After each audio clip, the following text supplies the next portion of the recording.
뉴스 시작합니다. 김윤수입니다. 특검 수사에 속도가 붙고 있습니다. 최상병 특검팀이 수사 방해 의혹의 핵심인 윤석열 전 대통령 경로서를 인정하는 취지의 진술을 확보했습니다. 그동안 경로서를 부인해온 이 김태효 전 국가안보실 1차장이 기존 입장을 뒤집은 겁니다. 이번 진술이 윤 전 대통령의 경로 이후에 이 전방위적인 외압이 가해졌다는 이 의혹의 실체를 파악하는 단초가 될지 주목됩니다. 오늘의 첫 소식, 이기상 기자가 보도합니다. 최상병 특검팀은 어제 김태효 전 국가안보실 1차장을 7시간 동안 조사했습니다. 김 전 차장은 최상병 수사 외압 의혹의 발단으로 지목된 2023년 7월 31일 국가안보실 회의 참석자입니다. 김 전 차장은 임기훈 당시 국방비서관이 한 장짜리 보고서를 내밀자 윤 전 대통령이 언성을 높여 화를 낸 것으로 나는 기억한다는 취지로 특검에 진술한 걸로 전해졌습니다. 임 전 비서관은 당시 최상병 사건 초동 조사 결과를 보고한 걸로 알려졌습니다. 회의 당시 윤 전 대통령 경로 정말 없었습니까? 당시 회의 참석자가 VIP 경로서를 뒷받침하는 진술을 한 건 이번이 처음입니다. 지난해 7월 김 전 차장은 국회에서 경로설 자체를 부인한 바 있습니다. 보통 안보실 회의에서 경로하신 적은 없습니다. 저희 앞에서 화를 내신 적은 없습니다. 특검 조사에서 입장을 바꾼 건데 김 전 차장은 경로는 주관적인 감정이어서 당시에 아니라고 했다고 이유를 밝힌 걸로 파악됐습니다. 또 최상병 사건의 경찰 이첩 보류 등 이후 상황에 대해서는 모르는 일이라며 내 업무가 아니었다는 취지로 진술한 것으로 전해졌습니다. 김 전 차장은 특검 조사 진술 내용에 대해 묻는 채널A의 질문에 별다른 입장을 내지 않았습니다. 한편 내란 특검은 어제 소환 통보에 불응한 윤 전 대통령에게 14일 오후 2시로 조사 일정을 통보했습니다. 채널A 뉴스 이기상입니다. 정치권은 다음 주부터 인사청문 슈퍼위크에 돌입합니다. 현재 야당은 강선우 여성가족부 장관 후보자의 갑질 의혹을 정조준하고 있습니다. 오늘 전직 보좌진이 또 다른 의혹을 제기했는데요. 이 전직 보좌진은 강 후보자가 짐이 무겁다는 이유로 공항보호구역 안까지 무리하게 들어오게 했다고 주장했습니다. 최승현 기자의 단독 보도입니다. 강선우 후보자의 국회의원실 전직 보좌진 A씨는 공항 내 보호구역인 항공기 앞 게이트 바로 앞까지 간 적이 있다고 주장했습니다. 출장에서 복귀하는 강 후보자의 짐을 들기 위해 갔다는 겁니다. 항공기 게이트는 공항 허가 없이는 입장이 불가능한 보호구역입니다. A씨는 강 후보자가 짐이 무겁다면서 선배 보좌진을 통해 들어오라고 했다고 밝혔습니다. A씨는 임시 출입증을 발급받아 게이트 바로 앞에서 강 후보자를 기다렸고 짐을 대신 들었다고 주장했습니다. 당시 공항 의전팀은 의전팀 담당 업무라며 A씨에게는 의전실에서 대기해달라고 한 것으로 전해졌습니다. 공항 관계자는 임시 출입증을 발급받으면 보호구역 입장은 가능하지만 보좌진 등 일반인은 통상 밖에서 기다린다고 설명했습니다. 다른 의혹도 나왔습니다. 주진우 국민의힘 의원은 국회 보좌진 게시판을 인용해 강 후보자가 보좌진에게 대리운전을 시켰다는 등 각종 의혹을 제기했습니다. 강 후보자 지역구에서는 지시사항을 따르지 않은 지방의회 의원을 강 후보자의 사무국장이 단체 메신저방에서 퇴출시켰다는 주장도 나왔습니다. 채널A는 A씨의 주장과 익명 보좌진 게시판에 제기된 의혹, 지방의회 의원과 관련된 의혹 등에 대해 강 후보자 측 입장을 듣기 위해 수차례 전화와 문자를 남겼지만 답을 듣지 못했습니다. 채널A 뉴스 최승현입니다. 국민의힘은 갑질 의혹을 받는 강선우 후보자와 표절 의혹을 받는 이진숙 후보자를 집중 공격하고 있습니다. 이재명 정부를 향해서 범죄 내각이라는 표현도 썼습니다. 반면 민주당은 먼저 후보자의 소명을 들어봐야 한다면서 내심 크게 신경 쓰지 않는 분위기입니다. 최재원 기자입니다. 국민의힘은 강선우 여성가족부 장관 후보자에 대한 공세 수위를 끌어올렸습니다. 보좌관 갑질 의혹을 받는 강 후보자에겐 장관이 될 자격이 없다는 겁니다. 요즘 시대에 갑질이 어디 있습니까? 더더군다나 여성부 장관으로서는 약자를 위해서 일을 해야 되는데 그런 일에 대해서 부적합하다고 저희는 생각하고 있고. 논문 표절 의혹을 받고 있는 이진숙 교육부 장관 후보자에 대해서도 교육자로서 자질 자체가 없다고 꼬집었습니다. 특히 더불어민주당을 향해선 이런 의혹에도 전혀 문제없다며 뻔뻔한 버티기에 들어갔다고 비판했습니다. 그러면서 대통령과 국무총리에 이어 장관까지 범죄 내각이라는 오명을 스스로 자초하고 있다고 했습니다. 이에 더해 위법을 위법이라 말 못하고 갑질을 갑질이라고 말 못하는 정부가 과연 도덕성과 전문성을 갖췄을지 의문이라며 지적을 이어갔습니다. 반면 민주당은 실제 의혹보다 부풀려졌을 수 있다며 일단 인사청문회를 지켜봐야 한다는 입장입니다. 한 민주당 의원은 후보자들의 소명을 듣는 게 우선이라며 낙마까지 갈 만한 결정적 하자인지는 국민들이 판단할 것이라고 했습니다. 민주당은 이재명 정부 초대 내각 인선이 완료된 것에 대해서 기존 관행에서 벗어난 전문가 중심의 인선이라며 긍정적인 평가를 내놨습니다. 채널A 뉴스 최재현입니다.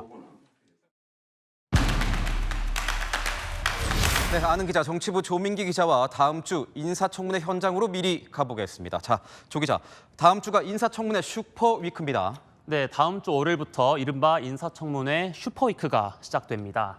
전체 19개 부처 중 16개 부처 장관이 대상인데요.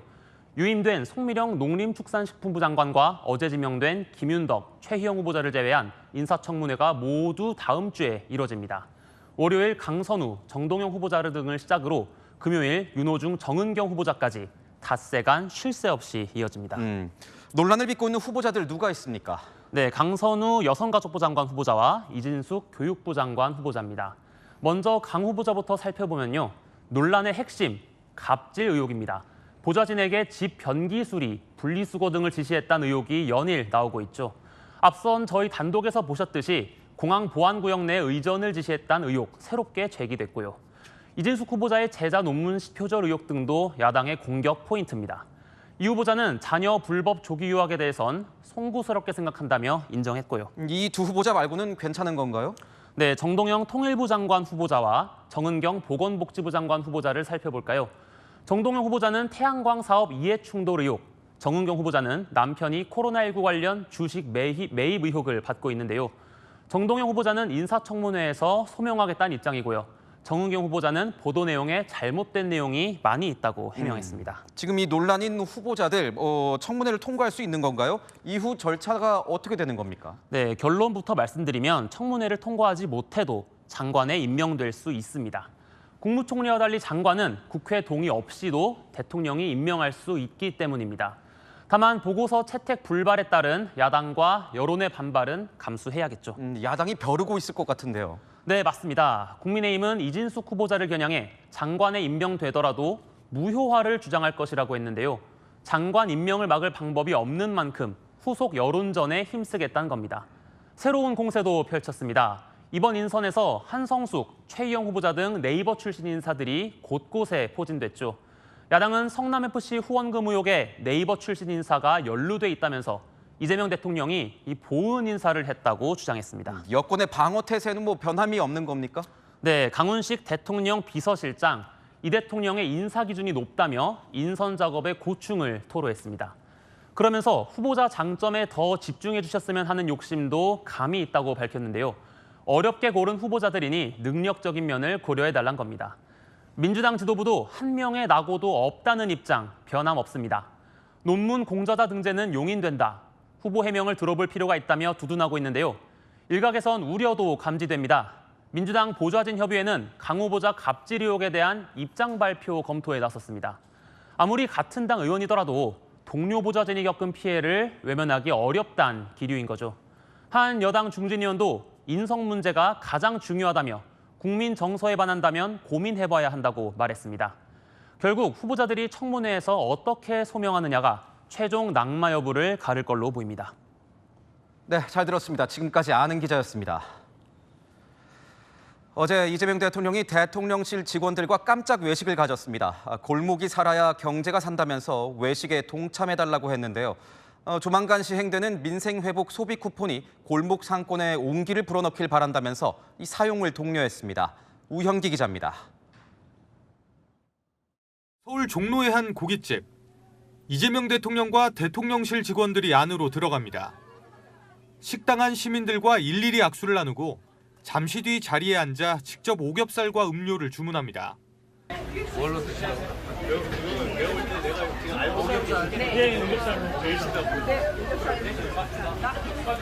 오겹살밖에 없어요. 아니요, 닭살도 있고. 아니 다른 것도 줘야지. 맛있거든요. 과로로 쓰러졌던 공무원 등 대통령실 직원들과 내수 진작을 위한 깜짝 외식에 나선 겁니다. 지금 건강합니다. 이 대통령은 SNS에 어제 저녁 직원들과 함께한 회식 자리를 소개하면서 골목이 살아야 경제가 산다며 골목 상권을 응원하는 마음으로 외식에 동참해달라고 밝혔습니다.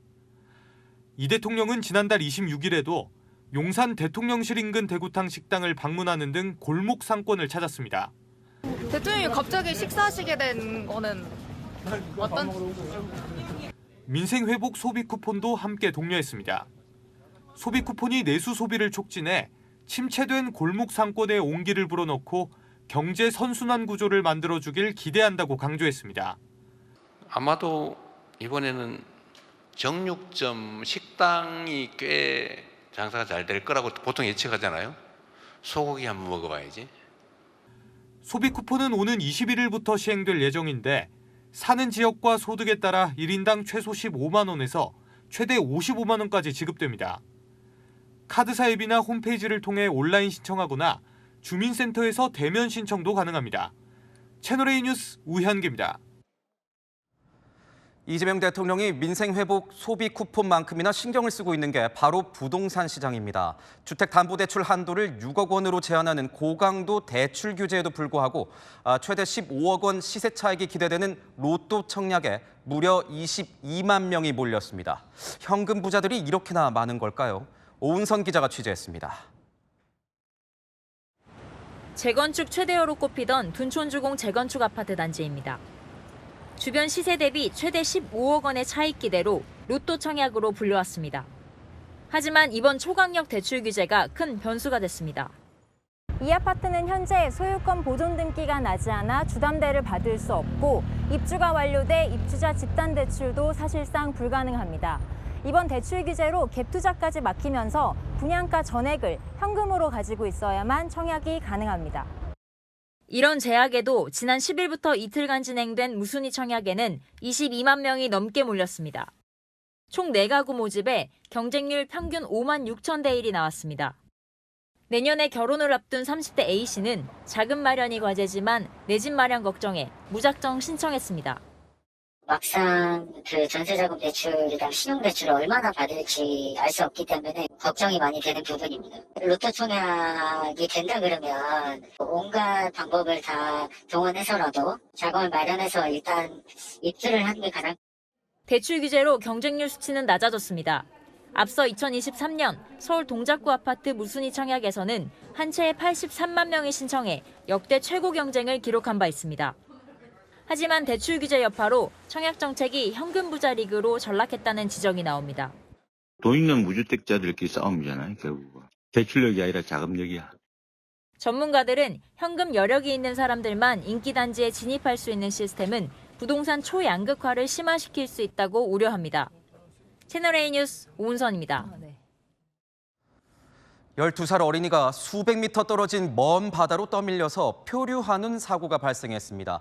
강원도의 한 사찰에서 화재가 발생해 건물 3채가 불에 탔습니다. 사건 사고 소식 홍지혜 기자가 전합니다.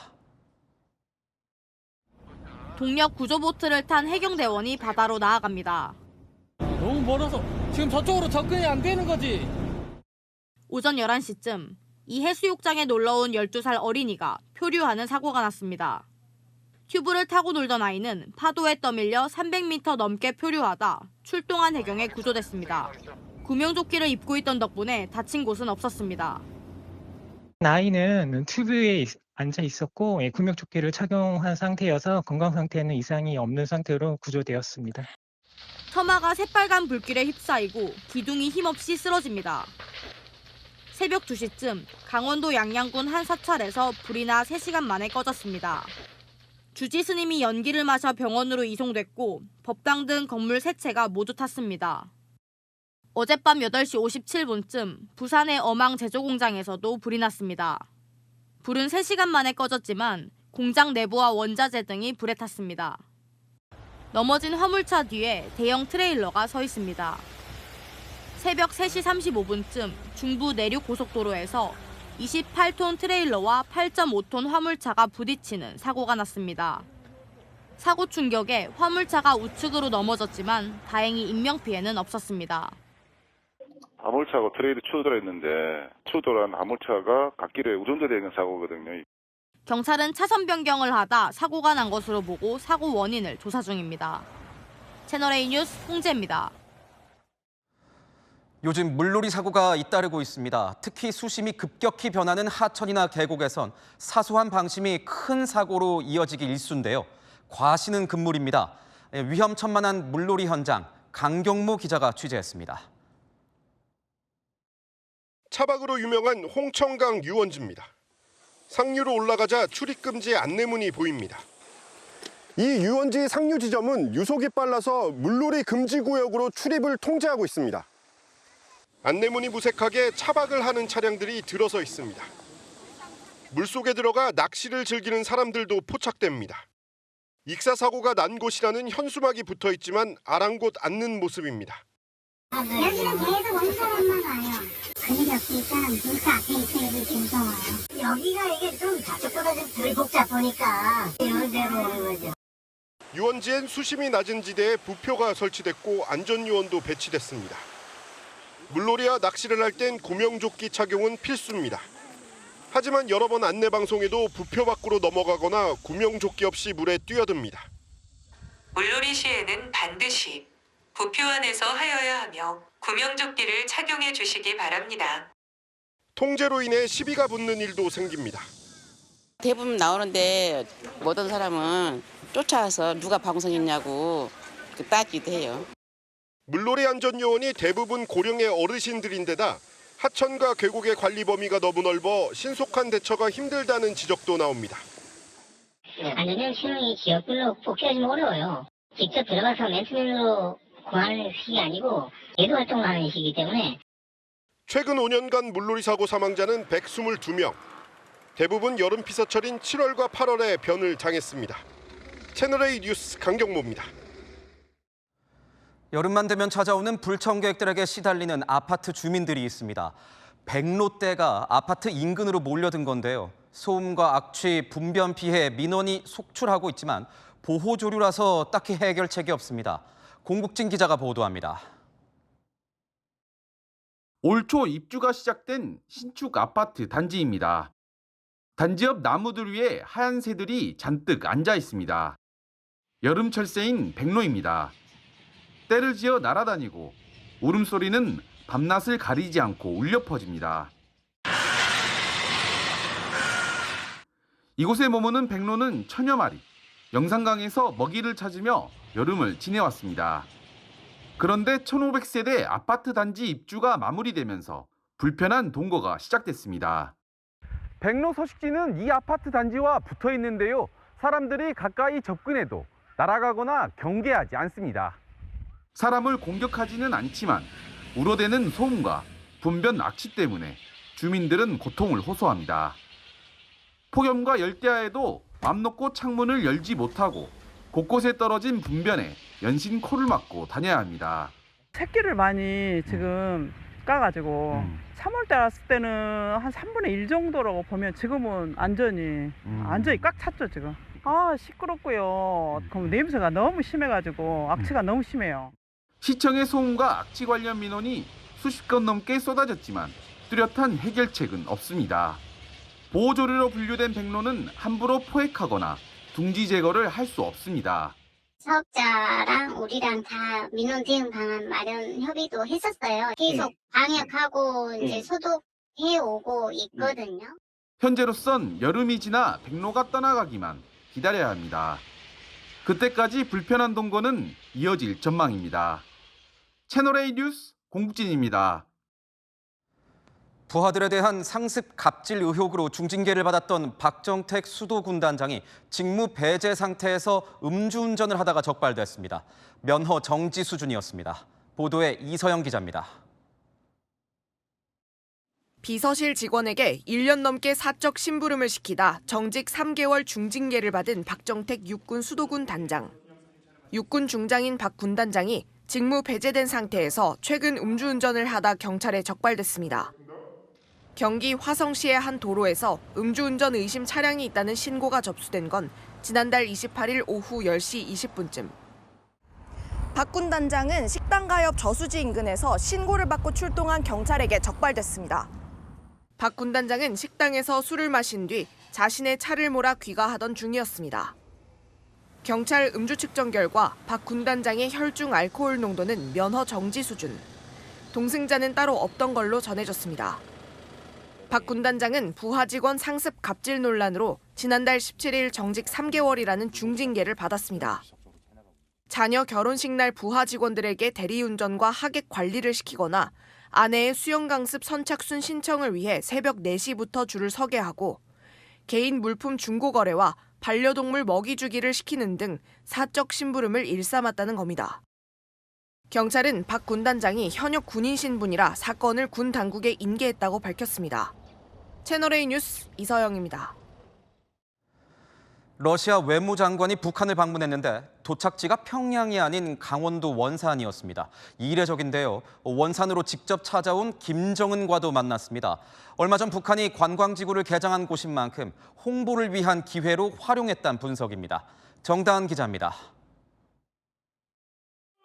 북한 주민들이 꽃을 흔들며 환영하고 총을 든 북한군 의장대가 사열했습니다. 레드카펫 위에 오른 인물은 세르게이 라브로프 러시아 외무장관. 라브로프는 말레이시아에서 열린 아세안 외교장관 회의 참석 직후인 어젯밤 2박 3일 일정으로 북한을 찾았습니다. 지난달 평양을 찾아 김정은 북한 국무위원장과 만난 세르게이 쇼이구 국가안보회의 서기에 이어 한 달 만에 러시아 고위급 인사가 또 방북한 겁니다. 라브로프는 최선희 북한 외무상을 만나 북한군 파병에 대해 언급하면서 두 나라 관계를 불패의 형제라고 표현했습니다. 제국주의 패권 책동에 맞서 국가 주권과 영토 완전, 국제적 정의를 수호하려는 러시아 연방의 정책을 변함없이 무조건적으로 지지하며 라브로프는 회담 후 원산에 찾아온 김정은과도 만난 가운데 북러 정상의 만남 가능성도 언급했습니다. 대북 관계 개선을 언급했던 이재명 대통령을 향해선 지금까지의 행동은 한국의 전 대통령, 전 정권 때와 같은 상태라고 주장했습니다. 이번 회담이 평양 대신 최근 해안 관광지구를 개장한 원산에서 열린 점은 이례적입니다. 북러 밀착 행보 속에 우크라이나군 정보기관은 러시아군이 우크라이나 전쟁에서 사용하는 탄약의 약 40%가 북한제라고 주장했습니다. 이와 함께 우크라이나군은 은폐하던 북한제 무기가 드론 공격에 파괴되는 모습을 공개했습니다. 채널A 뉴스 정다은입니다. 전 세계를 상대로 무역 전쟁에 나선 미국이 지난달 역대 최고의 관세 수입을 올렸습니다. 지난해 같은 기간보다 무려 4배 가까이 증가했는데요. 짭짤한 수익을 거둔 만큼 앞으로도 압박을 이어갈 것으로 보입니다. 뉴욕에서 조아라 특파원이 전합니다. 미국 연방정부의 6월 관세 수입이 총액 기준 272억 달러, 우리 돈 약 37조 5천억을 기록했습니다. 지난해 같은 기간보다 4배 가까이 증가한 수치입니다. 지난해 10월 이후 지난달까지 9개월간 누적 관세 수입은 1,133억 달러, 우리 돈 약 156조 3천억 원으로 회계 연도를 기준으로 관세 수입이 1,000억 달러를 넘어선 건 이번이 처음입니다.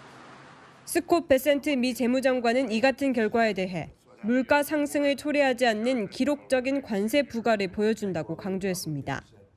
So we could expect that could be well over 300 billion by the end of the year. 로이터 통신은 이번 통계 발표를 두고 관세를 수익성 좋은 재원이자 비무역 분야 외교 정책을 강제하는 도구로 쓰려는 도널드 트럼프 미국 대통령의 시각을 더욱 강화할 것이라고 분석했습니다. 백악관은 현지 시각 그제 할리우드 신작 영화 슈퍼맨 포스터에 트럼프 얼굴을 합성해 SNS에 올리면서 희망의 상징, 슈퍼맨 트럼프라고 적었습니다. 트럼프는 다음 달 1일로 예정된 상호 관세 유예 시한을 앞두고 동맹국을 계속 압박했습니다. And frankly, the friends have been worse than the foes in many cases. So I would say just keep working. It's all going to work out. 뉴욕에서 채널A 뉴스 조아라입니다. 중남미 자메이카의 한 폭포에서 한 남성이 이제 청혼을 하려다가 물속에 빠지는 사고가 발생했습니다. 다행히 남성은 구조가 됐지만 현지 반응은 싸늘했다고 합니다. 박선영 기자의 보도입니다. 내리치는 폭포 꼭대기에 서 있는 남성과 여성. 남성이 뒤돌아 서 있는 여성의 어깨를 두드리더니 주머니에서 뭔가를 꺼냅니다. 바로 반지입니다. 감격한 여성 앞에 남성의 무릎을 꿇고 프러포즈를 하려는 순간. Jamie, no! Oh my, no! Oh my God! 미끄러진 남성은 그대로 물살에 휩쓸려 떨어지고 맙니다. 현지 시각 9일 외신에 따르면 자메이카의 유명 관광지 던스리버 폭포에서 프러포즈를 하려던 한 남성이 추락했는데 구조대가 출동해 무사히 구조된 것으로 알려집니다. 미국 뉴욕에서는 현지 시각 어제 86살 할머니 스카이다이버가 고공점프 1000번을 채우기 위한 여정을 이어갔습니다. There's an award you get for 1,000 jumps from the United States Parachute Association, and it's gold wings. 할머니는 지금까지 800번 넘게 고공점프를 한 것으로 전해집니다.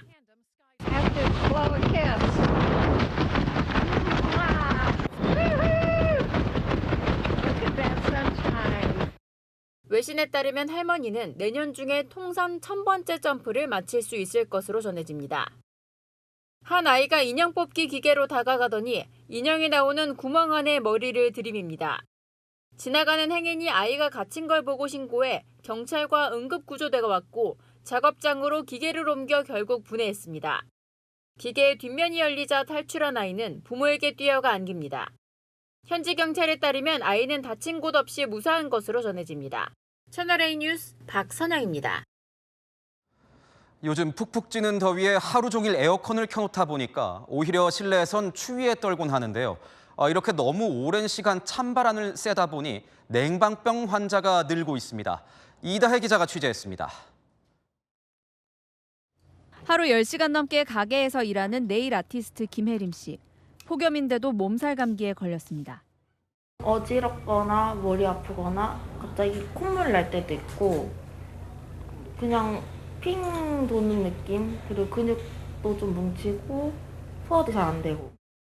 에어컨을 켠 네일샵 내부 온도는 22.7도, 바깥 온도는 32.2도로 10도 가까이 차이가 납니다. 온종일 냉방을 가동하는 지하철도 타봤습니다. 현재 시각 오후 3시 39분입니다. 지하철 객실 내부 온도는 25.5도인데요. 밖으로 한번 나가보겠습니다. 밖으로 나오는데 4분 정도 걸렸습니다. 그 사이 온도는 28.1도로 올랐고 1분도 안 돼 31.2도까지 치솟습니다. 냉방병은 실내외 온도차가 5도 이상 벌어졌을 때 우리 몸이 적응을 못해 피로감을 느끼면서 나타납니다. 여름철 환자가 늘어나는 레지오넬라증도 냉방기기가 주범입니다. 에어컨 냉각수에서 증식하는 레지오넬라균이 바람을 타고 호흡기를 통해 감염되는 겁니다. 온천물이라든지 병원에서도 가끔 그런 발생을 하거든요. 근데 물이 고여 있잖아요. 온습한 환경이 있다 그랬잖아요. 고인 물이라든지 그런 환경을 잘 관리하는 거. 외출할 땐 실내에서 입을 얇은 옷을 챙기고 자주 바깥 바람을 쐬는 것이 좋습니다. 2주에 한 번 에어컨 필터를 청소하고 주기적으로 창문을 열어 환기해야 합니다. 채널A 뉴스 이다혜입니다.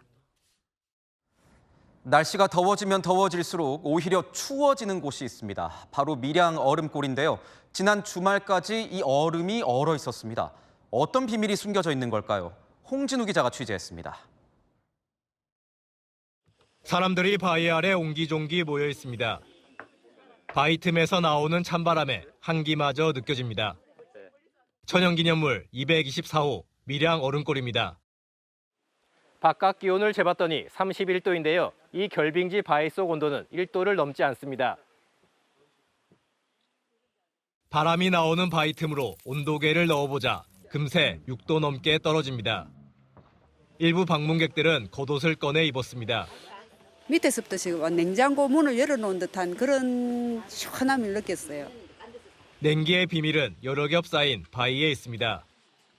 겨울철 냉기가 바위 및 공간에 남아있다. 여름철 기온이 올라가면서 밖으로 나오는 겁니다.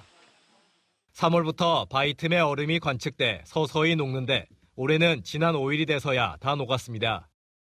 7월에 얼음이 녹는 건 6년 만, 지난해보다 한 달 넘게 길게 관측됐습니다. 일찍 찾아온 무더위에 오히려 이곳은 더 추워진 셈입니다. 주말엔 하루 1,000명이 찾을 정도로 방문객은 2배 이상 늘었습니다. 올라오는 순간부터 확 시원해지고 역시 한번 와보길 잘했다는 생각이 들어요. 더울수록 더 추워지는 신비로운 비밀을 품은 얼음골이 더위에 지친 사람들의 이색 피서지가 되고 있습니다. 채널A 뉴스 홍준우입니다. 국민의힘 소식으로 이어가겠습니다. 어제 혁신위원회가 당대표에게 권한을 몰아주는 혁신안을 내놨는데 갑론을박, 당내 평가가 엇갈리고 있습니다. 슈퍼 당대표가 출연하는 걸 두고 계파별 이해관계에 따라 생각이 각자 다릅니다. 남영주 기자입니다. 잘 싸울 수 있는 정당이 되기 위해서는 리더십이 확고해야 된다라는 것입니다. 그래서 당대표 단일 지도체제를 채택한다.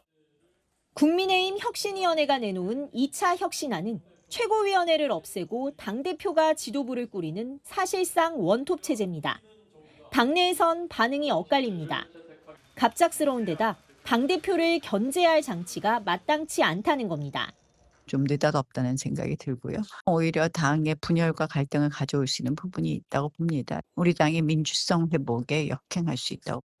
당대표 선거에 출마 가능성이 높은 김문수 전 대선 후보는 말을 아꼈습니다. 당에서 잘 할 것으로 보고 있습니다. 차기 당권 주자로 꼽히는 탄핵 찬성파들은 일제히 비판했습니다. 안철수 의원 측은 윤핵관 중심으로 권한을 몰아주는 구상이라며 혁신 아닌 퇴행이라고 지적했습니다. 한동훈 전 대표 측은 결국 친윤이 총결집해 본인들이 원하는 당대표를 뽑을 수 있다는 자신감에서 나온 것 아니겠냐고 비판했습니다. 지도부는 일단 지켜보자는 입장입니다. 일단 저희는 수용을 하고 제일 중요한 거는 절차와 그거의 의결 과정에 남아 있습니다. 민심이나 당내 여러 의원들 의견을 보고 혁신안은 추후 비상대책위원회 의결 절차를 밟을 예정입니다. 전당대회 룰이 확정되면 함께 전당원 투표에 붙여질 가능성도 있습니다. 혁신위는 주말에도 인적 쇄신과 관련한 논의를 이어갈 예정입니다. 채널A 뉴스 남영주입니다. 열왕자랑 정치부 박자은 기자와 함께하겠습니다. 첫 번째 주제 보겠습니다. 이재명 대통령이 뭘 했습니까? 네, 바로 소맥입니다. 소주와 맥주를 섞은 거죠. 어제 이 대통령과 참모들 깜짝 회식이 있었잖아요. 이 자리에서 직접 소맥을 만들었습니다.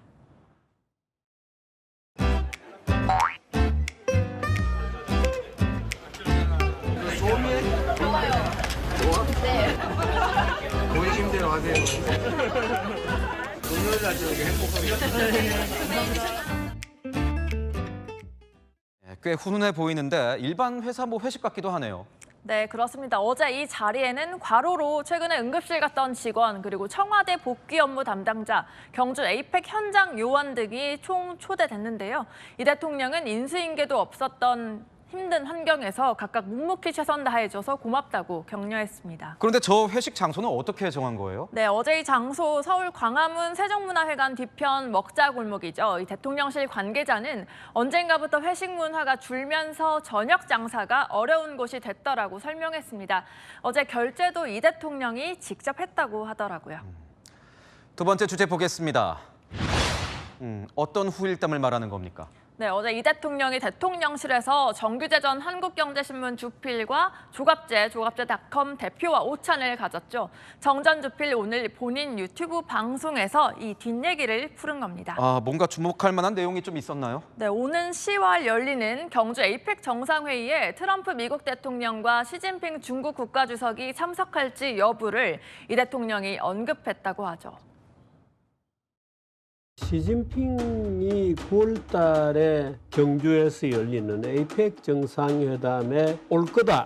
이렇게 이재명 대통령은 얘기를 했습니다. 미국의 트럼프 대통령도 와야 되는데 아직 결정이 되지는 않은 것 같다는 얘기를 했습니다.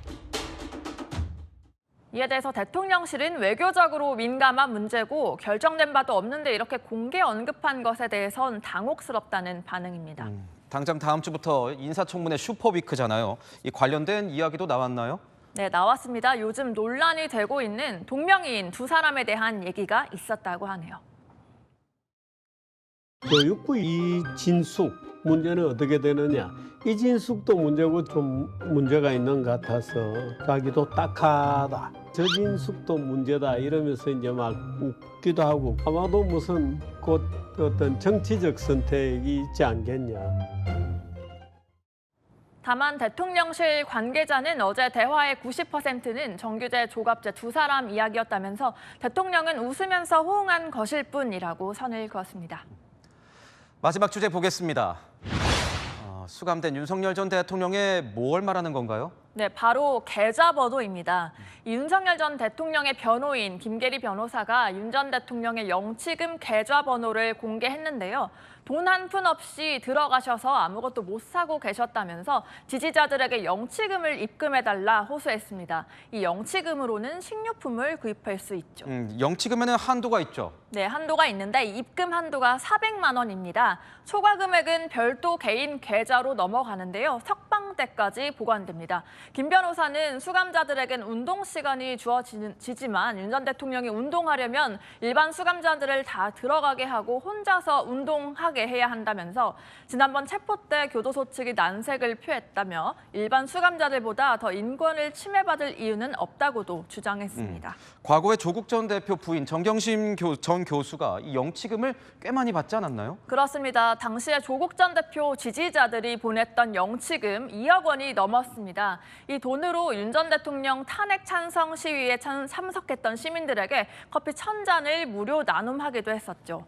여당에서는 윤석열 전 대통령 계좌번호 공개 두고 후원 무치라고 비판했는데요.